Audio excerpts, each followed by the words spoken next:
O Escolha a Escola de hoje entrevista o diretor regional do Sindicato das Escolas Particulares, diretor do Colégio Anchieta e vice-reitor do Centro Universitário Barão de Mauá, professor João Alberto Veloso.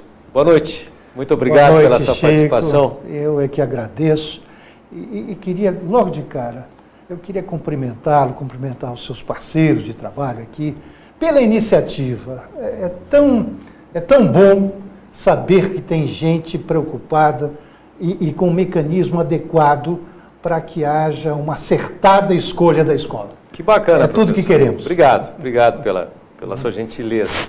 Bom, professor, o senhor como representante das escolas particulares, eu começo essa conversa justamente fazendo um paralelo, né? A gente tem uma tradição no Brasil de que o pai faz qualquer esforço para botar o filho numa escola particular, no ensino fundamental e médio, para que ele tenha o melhor ensino, melhor educação, para que depois ele passe para a universidade pública.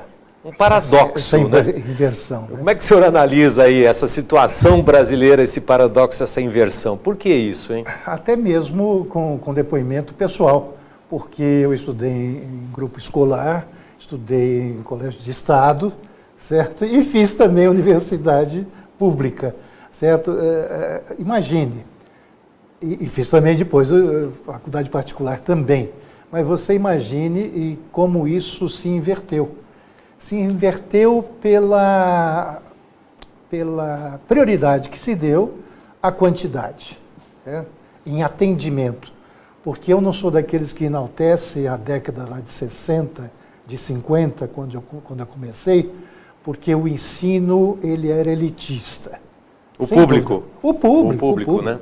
Eu fiz um exame de admissão ao ginásio que já era um vestibular. Exato, que para ingressar no colégio de estado, no caso aqui o Otoniel Mota, certo? E era um exame onde a pressão, onde a intensidade com que se fazia aquilo já era muito semelhante ao que é hoje, ainda hoje um vestibular de uma universidade ou um Enem, certo? Então, só que houve, portanto, por decisões de vários governos, uma abertura e um incentivo para que se abrisse escolas. Vamos pegar só um número hoje, do Enem, desse último Enem de 2017. Participaram 6.500 escolas, 1.200 particulares, dentre essas.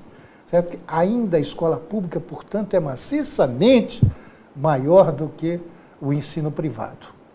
Só que, infelizmente, a qualidade não é comparável, certo? Essa opção pela quantidade, pelo atendimento ao número maior de pessoas, de alunos, o que é muito bem-vindo, ele tem esse outro lado negativo, certo? Que ainda não se conseguiu corrigir. Tá certo. Professor, então vamos falar do assunto aqui que a gente prometeu, que é o Enem. Como instrumento para avaliar escolas, como é que o senhor analisa o Enem como um instrumento que serve aí para dizer em que nível está a escola?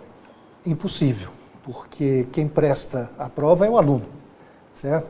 E esse aluno, ele não tem nenhum compromisso, certo? Agora passou a ter, porque várias universidades públicas, certo, passaram a aceitar a nota do Enem, assim como as universidades privadas também.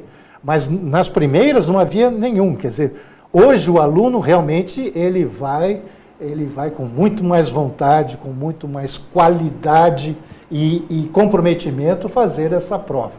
Mas é uma prova que é feita pelo aluno. E as pessoas são diferentes, Chico, certo? E não há nenhum respeito às diferenças, certo? Você vai para desiguais buscar algo igualitário, coisa que você nunca vai fechar essa equação, certo? Mas assim mesmo é um perfil e é uma proposta muito interessante. Interessante principalmente para as escolas que têm os seus alunos, no seu todo, avaliados e servem de balizamento para corrigir os erros que eventualmente as escolas cometam, certo? Então, essa coisa de que a escola é contra o Enem, ao contrário, eu sou defensor do Enem. Agora vivemos um momento de interrogação, porque vai se criar uma base nacional comum Porque até então, hoje, tudo que se faz em termos de educação, o que era antes vestibular, hoje, além do vestibular, é o Enem. Certo? Só que, como é que o Enem vai ficar se você muda o currículo, se você muda a base nacional? Você tem um programa hoje, certo? Só que, então, agora nós temos uma reticências aí e estamos aguardando o que será.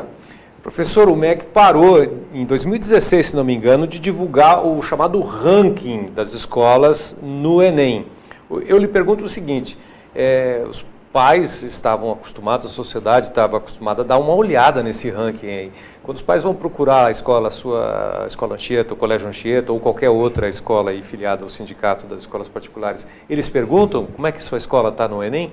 Existem escolas, ainda hoje, que ela faz seleção daqueles que vão fazer o exame em nome daquela unidade da escola.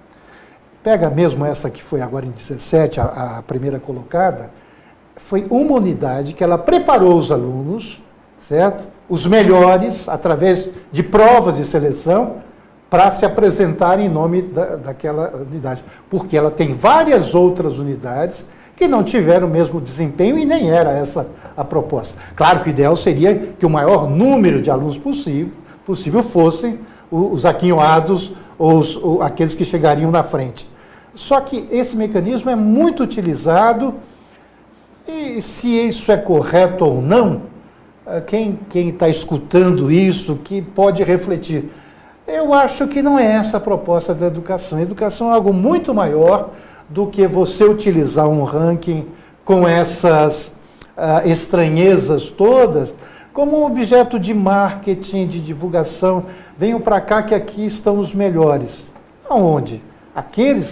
Só aqueles que foram preparados para isso, em detrimento até de outras tantas atividades que compõem o processo educacional, porque todas essas escolas, essas que estão na ponta do ranking, elas são categóricas em afirmar que você, no terceiro ano, principalmente, deixam de lado toda atividade artística, de educação física, de excursões, nada. Tudo é voltado para aquele exame que vai ser feito lá no mês de novembro. Bom, independentemente dessa decisão do MEC de parar de divulgar, aparecem tabulações aí, como a Folha de São Paulo, né, fez um ranking recentemente que ainda é um mistério, né? Só para dar um gancho para o nosso próximo bloco. O mistério pela metodologia que eles adotaram, certamente que eles não são insensatos de terem inventado números, mas então certamente que eles obtiveram isso do próprio INEP, que é o instituto que realiza essa prova, que é o mesmo instituto que disse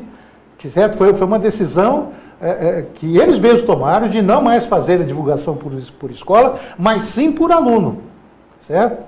Então, aos alunos sim, os alunos têm acesso exatamente a qual foi o seu desempenho, qual foi a sua nota, isso ele tem. Agora, o conjunto, ele não estratifica esses números, coisa que a Folha de São Paulo parece-nos, né, pelo menos divulgou no último sábado, divulgou essa estratificação, ela trabalhou esses números e chegou aí a um resultado, não é oficial certamente. O Escolha Escola está entrevistando o diretor regional do Sindicato das Escolas Particulares, João Alberto Veloso. Para não perder nosso conteúdo e lives com os entrevistados, siga nossa página no Facebook e também no nosso canal no YouTube.